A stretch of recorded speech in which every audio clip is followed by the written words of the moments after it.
दंडवत गोविंद गुरु, बंदो अभिजन सोए।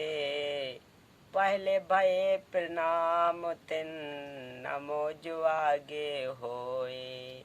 गुरु को कीजे दंडवत, कोट कोट प्रणाम। कीट न जाने भृंग कोयो, गुरु कर आप समान। सत साहिब। हाँ तो श्रोता बंधुओं, आज मैं आप लोगों के सामने बच्चों को शिक्षा अवश्य दिलानी चाहिए, यही प्रसंग रखने का प्रयास कर रहा हूँ। अभी मजा आएगा ना भिड़ो। वीर माता पिता सो शत्रु हैं, बाल पड़ावे नाहे। हंसन से बगुलाय था, तथा अनपढ़ सो पंडित माए। जो माता पिता अपने बच्चों को पढ़ाते नहीं, वे अपने बच्चों के शत्रु हैं। अशिक्षित व्यक्ति शिक्षित व्यक्तियों में ऐसा होता है जैसे हंस पक्षियों में बगला। क्या बात है सर, क्या बात है सर, क्या ये बात है। यहाँ पढ़ाने का तात्पर्य धार्मिक ज्ञान कराने से है, सत्संग आदि सुनने से है। यदि किसी व्यक्ति को आध्यात्मिक ज्ञान नहीं है तो अशुभ अशुभ कर्मों को नहीं जान पाता। आप कहाँ के ज्ञानी बाबा? जिस कारण से वह पाप करता रहता है। जो सत्संग सुनते हैं उनको संपूर्ण कर्मों का तथा अध्यात्म का ज्ञान हो जाता है। वह कभी पाप नहीं करता। वह हंस पक्षी जैसा है जो सरोवर में केवल मोती खाता है। आप कहाँ के ज्ञानी बाबा? जीव जंतु मछली आदि आदि नहीं खाता। इसके विपरीत आध्यात्म ज्ञानहीन व्यक्ति बगुले पक्षी का स्वभाव का होता है। बगुला पक्षी मछली कीड़े मकोड़े आदि आदि जल के जीव खाता है। यही नहीं, अभी और सुनिए। शरीर से दोनों हंस पक्षी तथा बगुला पक्षी एक जैसे आकार तथा सफेद रंग के होते हैं। उनको देखकर नहीं पहचाना जा सकता। उनके कर्मों से पता चलता है।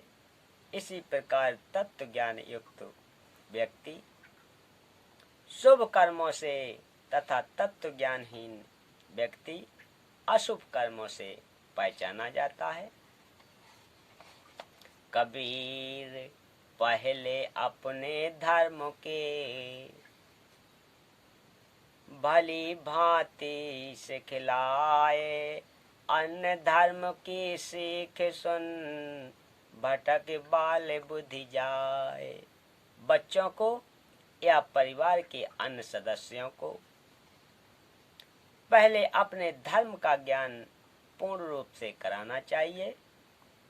जिनको अपने धर्म यानी धार्मिक क्रियाओं का ज्ञान नहीं, वह बालक जैसा बुद्धि का होता है। वे अन्य धर्म पंथ की शिक्षा सुनकर भटक जाते हैं। जिनको अपने धर्म का संपूर्ण ज्ञान है वह भ्रमित नहीं होता। कबीर जो कछु धन का लाभ हो, शुद्ध कमाई कीन। ता धन के 10वें अंश को, अपने गुरु को दीन। 10वां अंश गुरु को दीजे, अपना जन्म सफल कर लीजे। शुद्ध नेक कमाई से जो लाभ होता है उसका 10वां भाग अपने गुरुदेव को दान करना चाहिए। कबीर जे गुरु निकट निवास करे, तो सेवा करने ते। जो कुछु दूर बसे, पल पल ध्यान से हेत। यदि गुरु जी का स्थान आपके निवास के निकट हो, तो प्रतिदिन सेवा के लिए जाइए। यदि दूर है तो उनकी याद पल पल करनी चाहिए। इससे साधक का हित होता है, यानी लाभ प्राप्त होता है। कबीर छठे मास गुरु दरस ते, कबहु न चूको हंस। गुरु दर्श अरु सत्संग, विचार सो उधरे जाते हैं बंस। कबीर छठे मास ना कर सके, वर्ष में करो धाय। वर्ष में दर्श नहीं करे, सो भक्त साकट ठहराए। कबीर जे गुरु पर लोक गमन करे, सीख मानियो शीस। हरदम गुरु को साथ जान, सुमरो नित जगदीश। कबीर गुरु मरा मत जानियो, वस्त्र त्यागा स्थूल। सूक्ष्म देही गमन कर, खिला अमर वह फूल।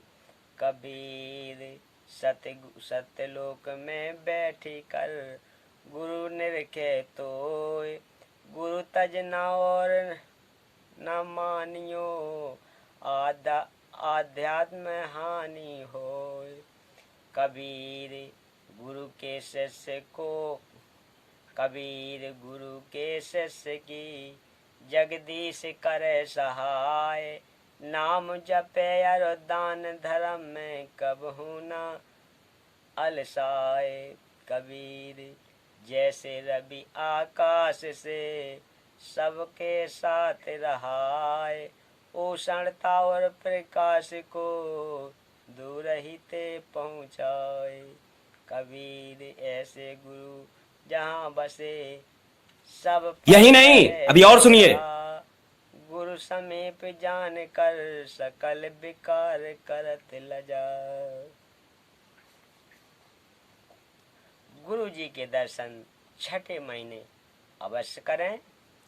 सत्संग और गुरु दर्शन से पूरा वंश मुक्त हो जाता है। यदि छठे मास दर्शन नहीं कर सकता, तो वर्ष में बेसब्र होकर, यानी अति उत्साह के साथ दर्शन करने आए। यदि एक वर्ष में गुरु दर्शन नहीं करता है, तो वह शिष्य भक्तिहीन माना जाता है। क्या बात है सर, क्या बात है सर, क्या ये बात है। गए तो उनकी शिक्षा को आधार मानकर अपना धर्म कर्म करते रहिए। अपने गुरुदेव को पल पल अपने साथ समझकर परमेश्वर का भजन करो। जो गुरु जी ने दीक्षा मंत्र दिए हैं, उनका जप करते रहो। गुरु जी को मरा नहीं समझें। यह तो स्थूल शरीर त्यागा है। जैसे वस्त्र उतार दिए जाते हैं, शरीर तो सुरक्षित रहता है, इसी प्रकार स्थूल शरीर रूपी वस्त्र त्यागा है। नूर शरीर से सतलोक चले गए हैं, वहां पर अमृत तो प्राप्त कर लिया है। आपका इंतजार कर रहे हैं। आप जी को भी तो जाना है। बिना मरे स्थूल शरीर त्यागे रुको जरा, सबर करो। जाया नहीं जा सकता। यह तो शिष्यों को भी त्यागना है। फिर गुरु जी के शरीर त्यागने का शोक न करके उनके द्वारा बताई गई साधना करें तथा मर्यादा का पालन करते हुए अपना जीवन सफल बनाएं।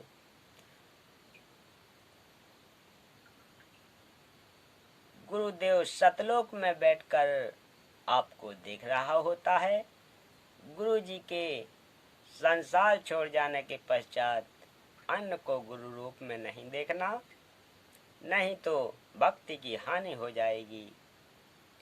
गुरु जी के उपदेशी शिष्य की परमेश्वर सहायता करता है। शिष्य को गुरु जी के बताए नाम जाप तथा दान धर्म करने में कभी आलस नहीं करनी चाहिए। बोलिए सत्य गुरुदेव की जय। तो भक्तों, आज का प्रसंग यहीं समाप्त करते हैं। मिलते हैं अगली कथा में। तब तक के लिए सत साहेब।